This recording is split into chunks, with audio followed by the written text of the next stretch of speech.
You're Jules Vaughn, and the first person who ever destroys you isn't a boyfriend, a bully, or a stranger on the internet. It's your mother. You're 11 years old. She wakes you up one morning and says, "We're going on a road trip." 7 hours in the car. You think it's an adventure. She pulls up to a building with fluorescent lights and cinder block walls. A psychiatrist gives you a tour. He calls it a second home where children learn to feel better about themselves. You walk through the doors. A kid named Jesse is shrieking slurs at the nursing staff. The hallways smell like bleach and fear. You turn around and say, "I think I want to go home." And that's when the world drops out from under you. This wasn't a road trip. This wasn't a tour. Your own mother drove 7 hours to trick you into a psychiatric hospital and didn't have the courage to say a single word about it. You scratch a nurse trying to fight your way out. They pin you down and strap you to a bed. You are 11 years old, and the woman who gave birth to you is already walking back to the car. But wait, it gets worse. Inside that hospital, you hate yourself so completely, your brain, your body, everything, that you convince an orderly to leave behind an aluminum ginger ale can. You tear it apart and slice your wrists with the jagged metal. You're 11. You immediately regret it. You scream for help.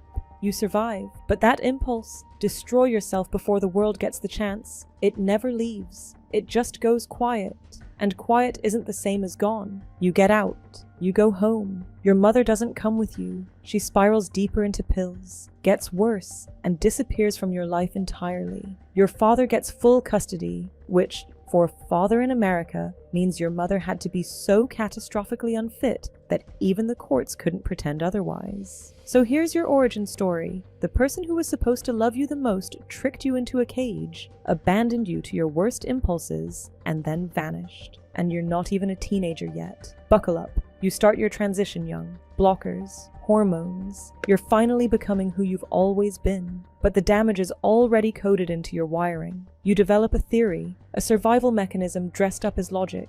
If men desire you, that proves you're a real woman. If you can conquer men, you conquer femininity. So by the time high school rolls around, you're chasing validation from guys online, older ones, cisgender, always in relationships, always swearing they're not gay. You tell yourself this is power. You tell yourself you're in the driver's seat. Hold on to that thought, because you're about to drive straight off a cliff. Your dad moves you to East Highland. New town, fresh start. Your very first night, some 6-foot wall of rage named Nate Jacobs catcalls you on the street so hard you crash your bike. Great welcome. So you go home, open an app, and match with someone whose profile screams red flags. Wine and 2 glasses. You go to a motel. The man who opens the door is silver-haired, middle-aged, and old enough to be your father twice over. His name is Cal Jacobs. He asks your age. You lie. What happens next is something you'll spend years trying to forget, recorded on a hidden camera without your knowledge or consent. Cal whispers, "You're so clean." You have no idea how rare that is, like you're a product he's reviewing. Afterward, while he showers, you check his phone.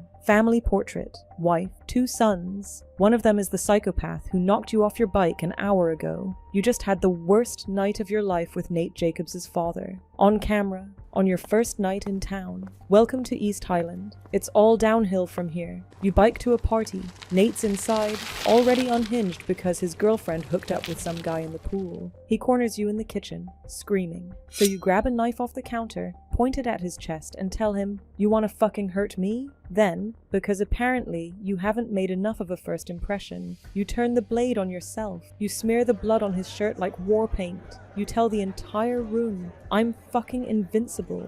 Then, calm as someone ordering coffee. "By the way, I'm Jules. I just moved here." A girl named Rue follows you out, bandages your arm, falls asleep in your bed. You don't know it yet, but she's about to become your whole world, and then she's going to shatter it. Days later, you match with a boy online. Shy guy, 118, says his name is Tyler. He's gentle, curious, asks about your transition, your mom, your fears. For weeks you trade messages that feel like someone finally peeling back your skin and not flinching at what's underneath. You share things with him you've never shared with anyone. He never shows his face. You don't care. You're falling in love. Hard, dangerously. And here's the plot twist that should come with a content warning. Tyler doesn't exist. It's Nate Jacobs, the same boy who screamed in your face at that party. He found you in his father's secret recordings, built a fake identity, and spent weeks catfishing you into falling in love with a ghost. Every vulnerable confession you whispered into that screen, he was on the other end, collecting ammunition. He reveals himself at the carnival, steps out of the shadows, kisses you, mirrors the exact way his father treated you at that motel. Like cruelty is hereditary.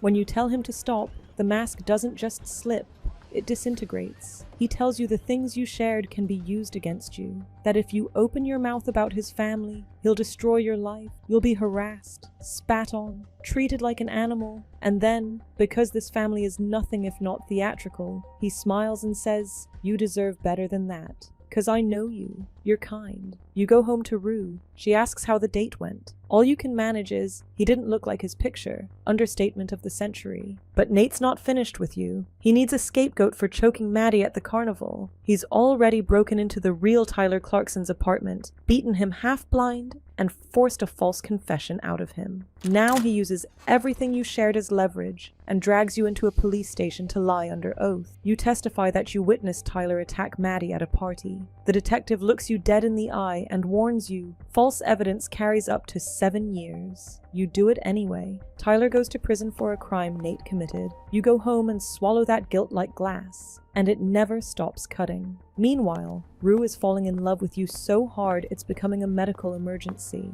Her sponsor warns her, "Didn't drugs feel real good the first time you tried them? Because that's what you are now. Not a person, a substance." Rue's sobriety depends entirely on whether you're in the room. If you leave, she dies. That's the deal. That's the weight on your shoulders while you're also carrying Nate's blackmail, Cal's secret, a false testimony, and the kind of trauma most adults couldn't survive. And you're still in high school. You meet a girl named Anna in the city. She asks you something nobody has before. Why do you need a guy to feel feminine? That night, you hallucinate Nate, glitter-covered, apologizing, claiming to be Tyler, the person you fell in love with. You scream, you choke him, you kiss him. Then his face becomes Rue's, whispering, "This isn't going to end well." You wake up and text Rue, "I miss you. You're in love with 3 people. One of them doesn't exist. The other 2 are tearing you apart from opposite directions." And there's no version of this where everyone survived. At the winter formal, Rue grabs your hand and says, "Let's run away,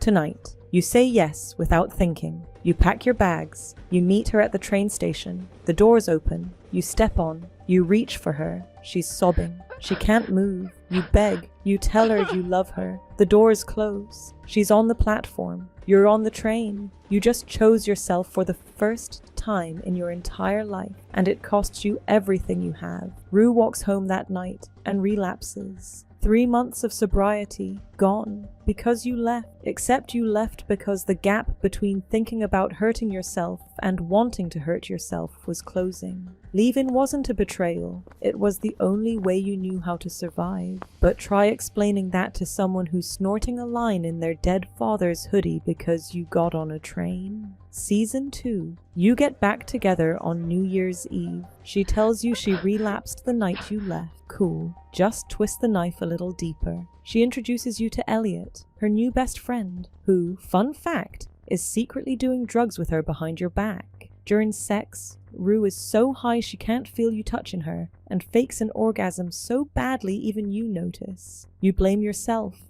because of course you do. Eventually, Elliot confesses, Rue hasn't been sober for a single second, so you do the only thing a person who loves someone can do. You tell her mother. Rue finds out, and what comes next isn't a conversation, it's an execution. She calls you a rat, a vampire, a greedy whore who sucks the life out of everyone around her. She tells you meeting you is the single biggest regret of her entire life. She tells you looking at your face makes her physically ill. She says, "You left me when I was at my lowest, and a real friend wouldn't do that." And you, through every syllable designed to rip your chest open, just keep repeating, "I love you, I love you, I love you." She doesn't hear a word. She bolts out the door, jumps from a moving car, and disappears into the city mid-withdrawal. You tried to save her life. She told you you ruined it. The show doesn't let you heal. Nate drives to your house, hands you the sex tape of you and his father, the disc that held your life hostage for over a year, apologizes, and tells you everything he said as Tyler was real.